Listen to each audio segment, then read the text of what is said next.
Welcome to The Explainer. Today, we're diving into something pretty profound. What happens when the definition of success we all chase starts to clash with the signals our own bodies are sending us? So let's get right into it. We're going to connect the dots between something as tiny as our cells and the huge systems we all live and work in. And it all kicks off with this one student whose biology was telling a story that his transcript was trying to hide. All right, so meet Philmon. He's a student at a top-tier university, and I mean this guy is the poster child for the American dream, right? On the surface, he's absolutely crushing it. But then, he joins this research study, and what they found was, honestly, shocking. Look at this.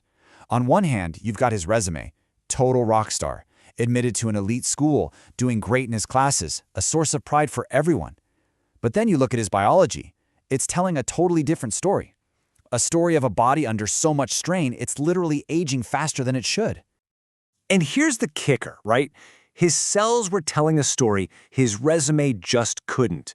It shows that success, the way we usually measure it, can have this hidden biological price tag. His body was screaming about the damage, the real toll of what it took to succeed. So how does this even happen? Well, to really get what was going on with Philmon, we've got to look at the science. There's a whole field that studies how chronic stress gets, under the skin and really messes with our physical health. Okay, first up is this concept called weathering, and the name is perfect. Imagine a cliff face being battered by waves day in and day out for years. That's kind of what's happening to our bodies when we face constant social and economic stress. They just wear down, eroding way faster than they're supposed to. Now, this weathering adds up, and scientists have a term for it: allostatic load. Basically, it's the measurable, cumulative wear and tear on your body from being in a constant state of high alert. You know that fight or flight response? Imagine it's switched on and the off button is broken. That's allostatic load. And if that load gets too heavy for too long, it becomes what's known as toxic stress, and that's exactly what it sounds like.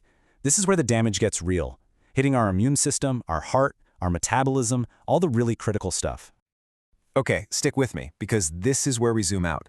This whole biological story about hidden stress, it has a shocking parallel inside our organizations. Yep, it turns out that our institutions, our workplaces, our schools can get sick in almost the exact same way. So, what does a sick organization even look like? Well, the source material has a great name for it: institutional friction. It's all that junk created by systems running on autopilot. You know what I'm talking about. Outdated rules, rigid procedures that everyone just follows without thinking, even though they create tons of unnecessary stress and roadblocks for people. And a lot of this friction comes from a mental shortcut our brains love to take, called the ladder of inference. It's wild. You start with a piece of raw data. Let's say a coworker doesn't reply to your email. You then select that fact, add your own interpretation, they must be ignoring me, and bam, you've jumped to a conclusion and are now acting like it's the absolute truth. It's how we go from a simple fact to a huge, biased action in seconds. And this graphic just ties it all together so perfectly. You see how these things, these autopilot systems, this ladder of inference, they don't just create annoyances, they become actual workplace health hazards. It's the exact institutional version of the biological weathering that was happening inside Philmon's body. It's the same pattern, just on a different scale. Okay, so if the problem is happening on two levels, the personal and the systemic, then the solution has to tackle both, right? Which brings us to a roadmap for actually healing these systems, starting from the inside. And that roadmap is called the Community Conscious Leadership Framework, or CCL for short. As you can see, it's all about an inside-out transformation. It starts with the individual leader and then ripples outward to change the entire community. Pillar number 1 is all about purpose and perception. This is the internal work. It's about leaders learning to manage their own impulses, to stop that automatic climb up the ladder of inference. Instead of knee-jerk reactions, you learn to stop, breathe, notice, reflect, and then respond. Next, Pillar 2 is about trauma-informed healing. This is where the work becomes about the community, and there's a really key shift here, moving away from the idea of safe spaces and towards building brave spaces. The idea is that true growth requires some productive discomfort, and you need a space where people are committed to facing hard truths together to stop harm. And finally, Pillar 3, traditional wisdom and strategy, is all about the big picture, the worldview. This is where you break out of that rigid, single-minded way of thinking. It's about bringing in different narratives, different ways of problem solving. to build an organization that isn't just inclusive as a buzzword, but is genuinely more effective because of it. Okay, that all sounds great in theory, right? But what does it actually look like in practice? How do you take this framework and solve a real-world problem? Well, this chart is a perfect example. It shows you how to translate the theory into action.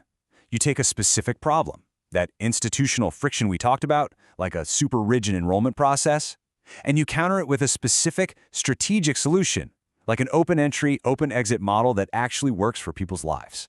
It's about targeted fixes, not just talk. And all of this leads to the ultimate goal, the big mindset shift that this whole framework is driving towards. It's a final, really important change in how we think about safety and growth. And here it is again. It's about moving past this idea of a safe space, which can sometimes just mean avoiding anything tough. Instead, the goal is to build brave spaces. A brave space isn't free of discomfort. It's a place where we prioritize productive discomfort, where we acknowledge that we all have things to learn, and where we commit to having the hard conversations with the real goal of interrupting harm and actually growing together. So when you put it all together, from the story being told inside a single person's cells to the story playing out in our biggest institutions, the message is the same. Our bodies are talking. Our systems are talking. They're telling us when things are broken. The stories are being told. So the only question left is, are we brave enough to listen?